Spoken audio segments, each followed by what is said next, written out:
Hello and welcome to the Joy Chemistry Podcast. I'm Dr. Maria Malayter and I am your host for this podcast. So, welcome to the podcast. Today we're going to be talking about borrowing someone's belief in me. And where this is heading is a great story.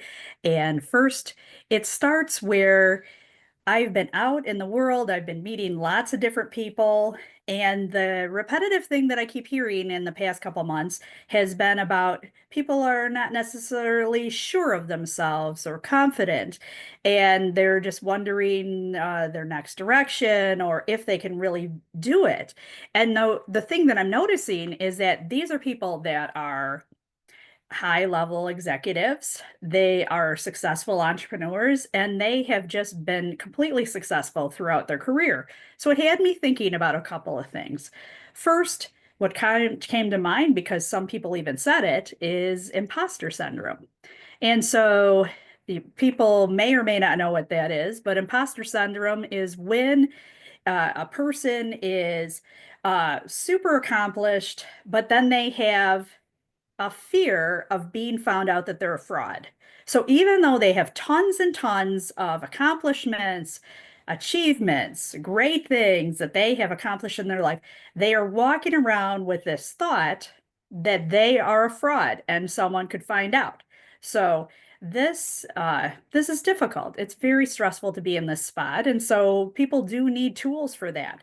So some of the aspects of how you might be hearing about imposter syndrome, uh, or some of the aspects are really when people are attributing their success to external factors. Gee, that was just luck, or that was going to come anyway. So these are external factors instead of really acknowledging that they cause the success. So that's one piece of imposter syndrome. Another is a fear of failure. So that driving pervasive thought of failing is really impacting how they can make a big impact in the world. It's holding them back from making decisions and choices. And that goes along the lines with perfectionism. So perfectionism, while there are some good traits of being perfect, in that. But when it comes to imposter syndrome, it really can hold a person back on all the big things that they could achieve. So then another aspect of imposter syndrome is discounting praise. So not really accepting when people are celebrating you or, acknowledging all the great things that you've been doing. So it's, saying, it's not a big deal or you could have done the same thing. So those are elements of imposter syndrome. And a final piece of imposter syndrome is overworking. And so sometimes you'll notice this people just cannot unplug from work and just continue to strive and strive and strive. And they're overworking and it's being driven by being found out that they're a fraud. So it's hard because these are super successful people. Um, I mean, I have to say that at times I've had imposter syndrome, but you have to really work through it. So I wanted to tell you about this concept is borrowing someone else's belief in me. I love it. I had heard this short story about it, and I really wanted to bring it to this podcast because I think it's so important. So, the term borrowing someone's belief in me. So, I want to start this with sometimes when I have been, a bit stressed about my work or what I was up to. And, you know, I have to give my brother some credit, is uh, he rallies for me. And so it was a very stressful time. And so he ended up purchasing uh, something for my house, which was great. And it was a way for me to uh, borrow the belief in me from somebody else. So this is the sign. She believed she could, and so she did. So he said, that is who you are. And I want to make sure that you have this in your house and remind yourself that you believe in yourself and that you will accomplish what you want to. And so I thought that was a lovely gift from my brother. And again, the sign says she believed she could, so she did. So that was one way that I was able to borrow the belief in me from somebody else. So I was also on a recent phone conversation with one of, the gentleman who I've known for a long time, Wiley, who I went through the National Speakers Association Speaker Academy with, and then he is an IT expert. And so we were talking about different things about entrepreneurship and technology, because I definitely work with his company, Reinventivity, to for my technology support needs. Anyway, so we're in a conversation and talking about entrepreneurship and how there's our ups and downs with that.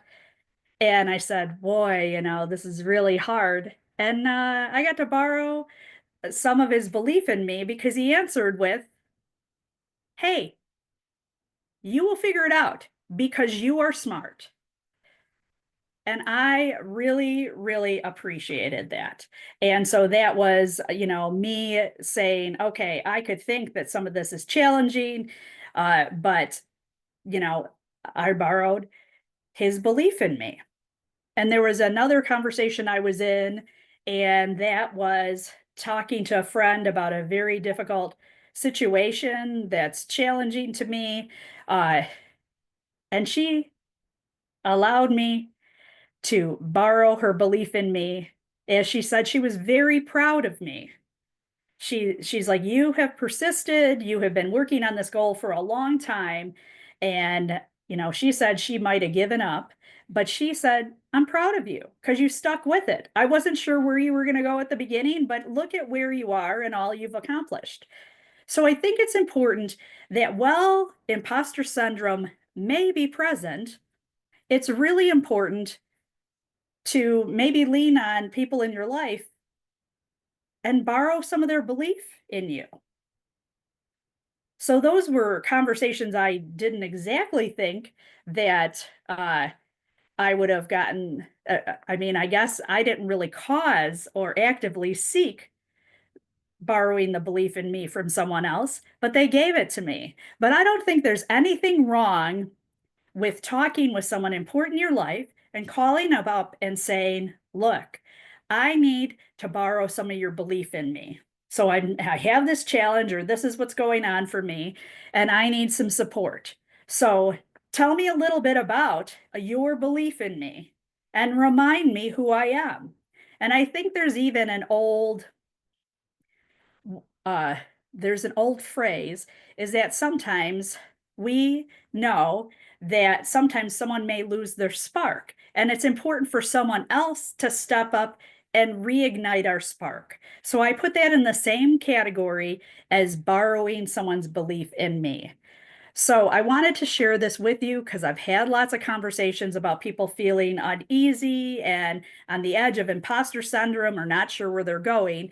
And so I just want to encourage you to use this technique of borrowing someone's belief in you. So reach out to the people that believe in you and ask them for their support. Ask them to reflect on other times that you've overcome hard things. Ask them to reflect about the qualities that help you or have helped you be successful or be great in life, and ask them for examples like when you got through this. So to help build up belief in yourself. So I love the phrase borrowing someone's belief in me, because it's such a simple thing to do and so super helpful. So I encourage you to believe in yourself. And when you're not, and it's challenging, to reach out to someone and borrow their belief in you. Super, super important.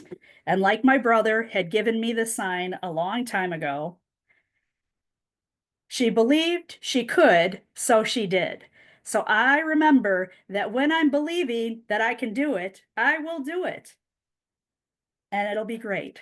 So thank you for listening to the Joy Chemistry podcast. I encourage you to believe in yourself. And if you're struggling with that, to then go ahead and borrow someone's belief in you. So again, I'm Dr. Maria Malayter, host of the Joy Chemistry podcast. And I want you to thrive in life and to be well. And of course, to believe in yourself, because you are amazing.